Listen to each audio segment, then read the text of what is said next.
Welcome to 1984 Lore, and today we focus on the fate of a minor character of the novel, Mrs Parsons. Mrs Parsons, of course, was the haggard, perpetually petrified wife of Tom Parsons, the mini-true colleague of Winston Smith, who lived with Tom, her husband, and her two children in a bigger home than Winston's, but in the same building, Victory Mansions. So where does this question come from? Well, in the novel we see that Tom Parsons, the enthusiastic if bumbling model party member, has also been arrested, to Winston's shock, and even briefly converses with him in part 3 of the book. What I find interesting is that, given the procedure we see Winston endure, as well as other supporting information, it's quite probable that Mrs Parsons too was arrested, either around the same time as her husband or shortly after. This, of course, is speculation on my part, but as you'll hopefully see, it's not baseless speculation, given what we know. So how can I confidently say she was likely arrested? Well, for one thing, she is about as close as one can be in this world to a known thought criminal. That is, she has a close, legitimate relationship with him. How physically close they are is also speculative, but not impossible to discern. This matters, as if Mrs Parsons was physically close to her husband at the time of his outburst. This obviously places heavy suspicion on her too. The problem is that if the two shared a room, if not a bed, then it would be difficult, if not impossible, to convince the authorities that she had not overheard Tom when her daughter supposedly had through the keyhole.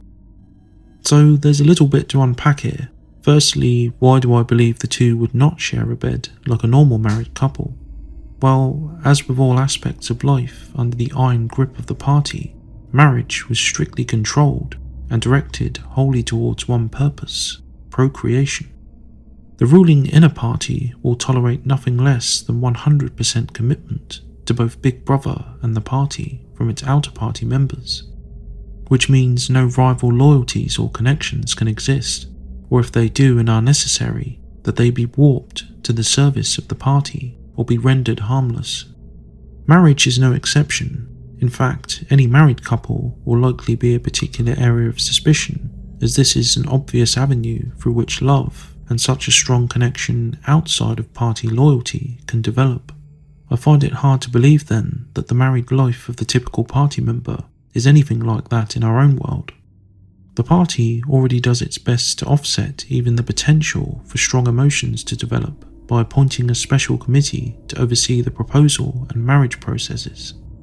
Winston informs us that no marriage is sanctioned if the couple in question appear to be attracted to one another, which implies that indifference, or even a borderline hostility between the two, is preferred to head off any possibility for any deviation from total party loyalty. Yet, though I think there's no way the two generally share a bed, if not actively engaged in their duty to the party, so to speak, both husband and wife probably do share a room, though I'm perfectly open to the possibility that they don't. In my opinion too, given what we know and have discussed so far, it's highly likely that the couple also have a telescreen in their own room too, just to monitor for any unorthodox intimate activity. The last point has implications for another popular theory too, that Parsons never said "down with Big Brother" in his sleep. But that is a whole different topic and video I may cover in the future. Staying with this one today, I think we can say there are 3 possibilities here. Firstly, that Mrs Parsons has a room of her own, and that the home telescreen can monitor the adjoining space. This would serve to monitor if any unorthodox intimacy was afoot between the couple. It would certainly seem suspicious if either husband or wife were entering the other's room otherwise, at least in this world anyway. Secondly, that the couple share a room with different beds, which also, for me at least, would require another telescreen, or monitoring device at least, for the same reasons as before. Thirdly, and most unlikely, is that the two share a room and a bed, which to me is unlikely given all we have considered. Parsons describes how he talked in his sleep, which indicates it was more akin to a normal volume speech than a shout. Given this, it's possible that Mrs Parsons could have overheard this if in the same room, and even more likely if she was actually lying next to her husband in the same bed. She, of course, could have simply been asleep or ignored it in sheer terror, but if she was in the vicinity at the time, and it was not her who denounced her husband, this is quite damning. We learn that it was Parsons' daughter who actually denounced him, which means his wife either did not denounce him or didn't move quickly enough to, as we do know that the daughter did this the very next day. In this scenario then, Mrs Parsons looks pretty criminal in her own right, as a woman who likely heard her husband's traitorous outbursts, but did nothing to report it. Of course, an equally, arguably more plausible possibility is that she simply wasn't with her husband. If she was in a separate room, this would have afforded her some protection in terms of plausible deniability. We know after all that the sound was faint enough so that their daughter still had to use an ear trumpet to make out what her father was saying. Though all interesting, however, even if Mrs Parsons was on the moon at the time, it may not have helped her given what we know about the usual procedure of interrogation. Winston later tells us through his thoughts that his initial treatment was typical, a horror one had to endure before the more nuanced brainwashing and torture began. Quote, he confessed that he had been a spy in the pay of the East Asian government as far back as 1968. He confessed he was a religious believer, an admirer of capitalism, and a sexual pervert. He confessed that he had murdered his wife. He confessed that for years he had been in personal touch with Goldstein and had been a member of an underground organisation which had included almost every human being he had ever known. It was easier to confess everything and implicate everybody. The last lines here are particularly important and damning for Mrs Parsons. Though ridiculous to us, it's likely poor old Parsons was subjected to a similar process in which he too was required to do this, which, of course, would include his wife.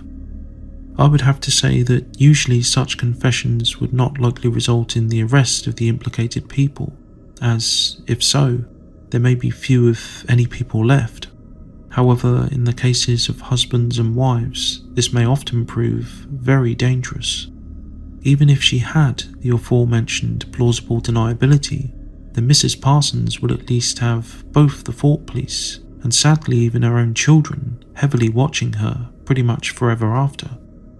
It's likely too that there are cases where such phony confessions do result in the arrest of the spouse too.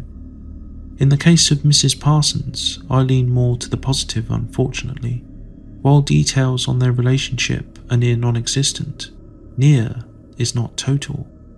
We do see an interesting glimpse of affection from her when Winston fixes the blocked sink.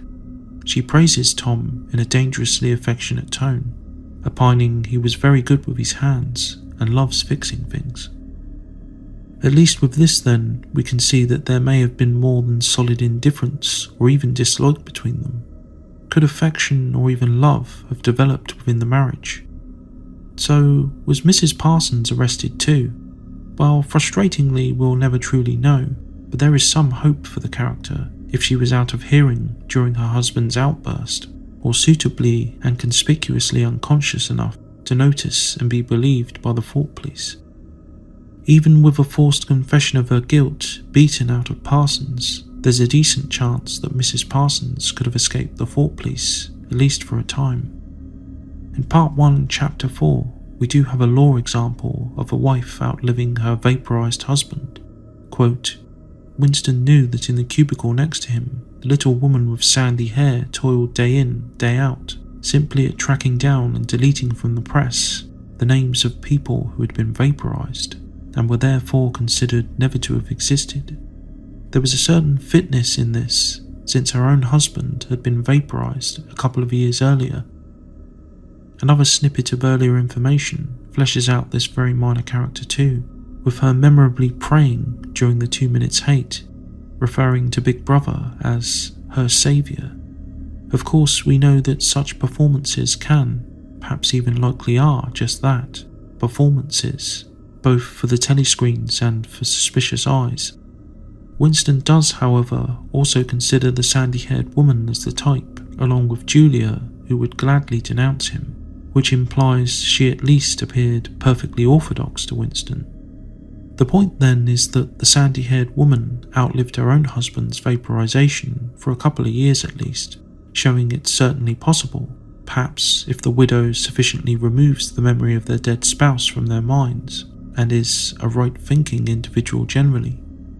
For what it's worth, given we know Winston was totally wrong about O'Brien, Parsons and Julia, he does suspect that Mrs Parsons would be denounced at some point, and there are subtle hints that she is not right-thinking in the same mould as the sandy-haired woman. She also appropriately mirrors her husband in her manifestation of an inner struggle, though in a different way. While Tom Parsons constantly sweats, itself perhaps an indication of his own constant fear, and thus an inner struggle, Mrs Parsons is feared, run down, and is memorably described by Winston as having dust in the creases of her face.